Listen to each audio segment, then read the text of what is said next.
How's it going, everyone? This is Kevin. Today I want to bring along with me to do some low light portraits. So let's jump right into it.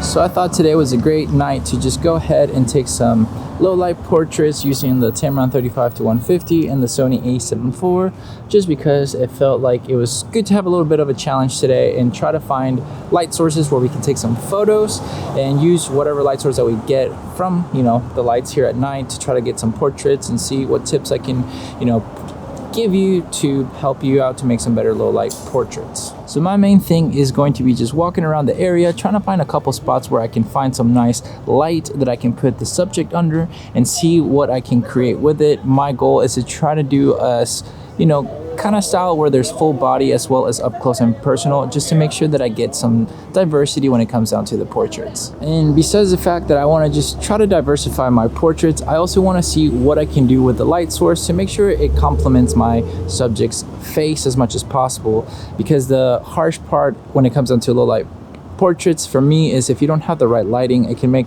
horrible shadows in the face, and we're trying to avoid that as much as possible. So let's go find some spots and see what we can create and, try to give you some tips along the way.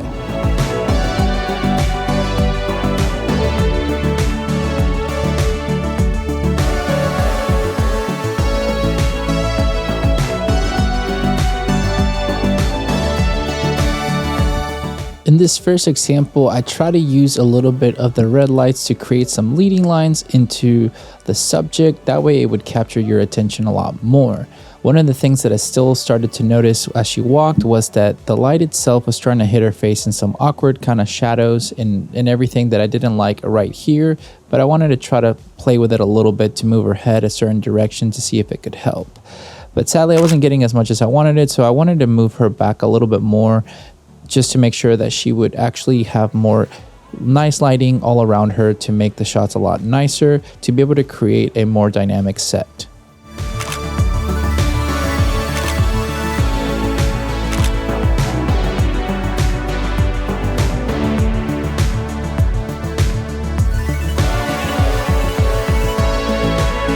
We made our way onto this underpass up this bridge to try to take a bit of photos with the light. It wasn't as much as I thought it was going to be, but it was kind of cool to just get a different type of set.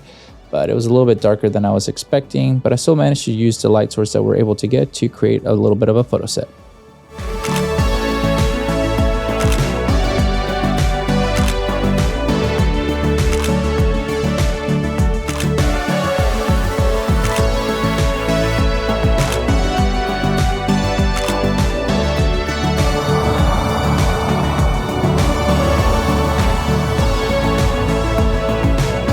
We found this little trolley stop that had some cool lights, and I thought it'd be kind of cool to get a little bit of just using the scenery here with the lights from the stop as well as just from the surrounding areas to capture a couple shots that I thought would be intriguing, because it'd be a little bit darker, but also with the light just source kind of hitting her in the right way would just look a lot nicer.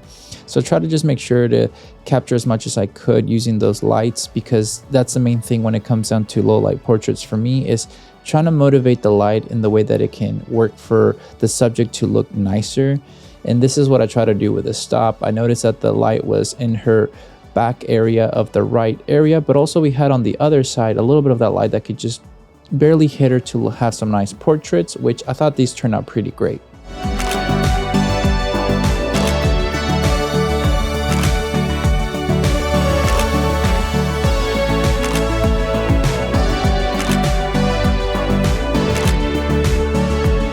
So we decided to use this bigger light and try to put her underneath it to light up her face in a certain way to see if it could look cool and just, test out things. Sometimes you just have to go ahead and see how well they'll turn out or how well they won't turn out. And sadly, as much as I wanted it to work out, the background wasn't that interesting. The lighting worked okay, but it wasn't anything extraordinary that I thought would be so phenomenal. But here are the photos anyway. So far we've taken a couple photos here with, trying to do a little bit of low light portraits, trying to use whatever light we can find. That for me is what I consider, I guess, right now low light. Not so much that we're doing them like, you know, pitch black, but that's the main thing, is just nighttime, trying to find any light source, see how much I can push the camera and the lens to make sure that I get the composition that I'm trying to get, and as much as her getting, you know, lit up correctly as much as possible. It's not going to be perfect every time, but you just got to do what you can so that it looks as nice as you can get it. But we're going to keep walking around and see what else we can find, so we'll see how it goes.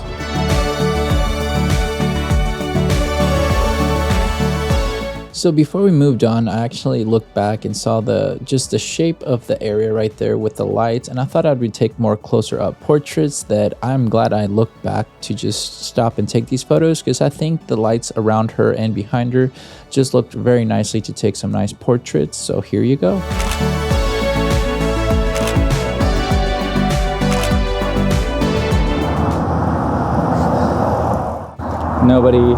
Nobody do this. We're professionals, stunt professionals to walk the streets. Don't worry. We're on our way to find more light sources, because my goal is that to find where there's a little bit of light that she can either kind of put her face towards, so she gets a little bit of more flattering, you know, shadows. So it's not as like horrendous where, like, you know, like right now, like if I put a camera right here, you start seeing everything. Lights get a little bit harsher, but look at this. Gotta do that so that I don't overexpose myself in a sense, but it is what it is at this rate. But yeah, that's the main goal, is trying to find the light sources that make you look flattering. So now we found this little bit of a, I don't even want to call it a stairwell, because it's not even a stairwell, but it has stairs and it has lights. So we're going to take some portraits here. I've done it before, actually, a long time ago in one of my old videos, but it's with a phone or something. So we're going to do some low light right here, because we got the light source. That's one of the biggest tips for low light photography. Find the light source that you can find to use it to your advantage, so that you can, in a sense, use it as well as you can to get the lighting to make it more flattering to get a nice shot.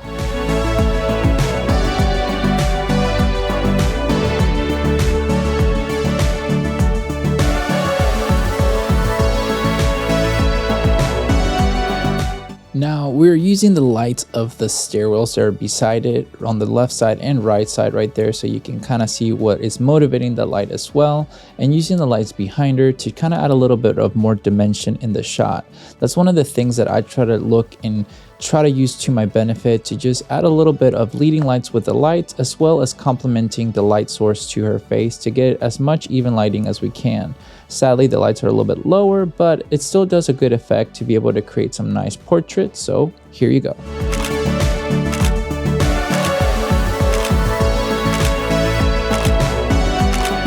Well, we're done with that location.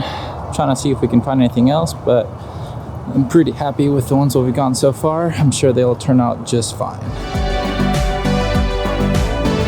And we're back from taking the portraits, and it was a little bit of a challenge, but a fun little time to just try to find out which lighting would be best when it came down to finding light sources. That's the beauty, and also struggle when it comes down to low light portraits. The cool thing about using the Sony line of cameras is they're fairly good with the low lights, and you don't lose as much information as other cameras tend to, but luckily most cameras nowadays have fairly good low light capabilities. But what I do love about it is just capabilities when it comes down to the autofocus. It seemed to have worked fairly great. And the cool thing about the Tamron 35-150, go into that f2, I get to have more light, and I don't have to worry about so much with primes, because I know a lot of people tend to love those primes for the 1.2, 1.4s, and even the 1.8s. But when it comes down to having that Tamron 35-150, that f2, that lens itself just kind of took over the primes that I had anyway. So for me, the low light now, pairing it with the Sony cameras like this A7 IV or even the A7S III, if I'm doing more video, I'm able to capture a lot better lighting without having to sacrifice too much noise or anything like that. So that's something I thought was pretty cool, and I really wanted to just go ahead and bring along with me to take some portraits in low light and just see how well it performs every time. Because personally, I'm always in awe of how good that setup is. I know a lot of people always ask me, it's like, oh, are you sure you're really like in love with it? And I'm just telling them, yes, there's a reason why I make these videos with that lens. Is just because I think it's been the most bang for my buck kind of style of setup, getting that Sony A7 IV and the Tamron 35-150. Especially that lens has just been phenomenal. So really love making videos with it and taking photos, and I think it's always great to showcase you guys what it's like with it in case you're still debating about it, because I know it might still be hard to find, but if not, I always leave the description down below with anything and it might be there, so hopefully you can find it. But yeah, it's been phenomenal. One day maybe I'll work with Tamron to be able to try all the other ones that they're coming out with, but so far a good investment on the 35-150. But with all that said and done, guys, thank you so much for watching this video. Make sure to like and subscribe to this video. I'll catch you guys in the next one. See ya.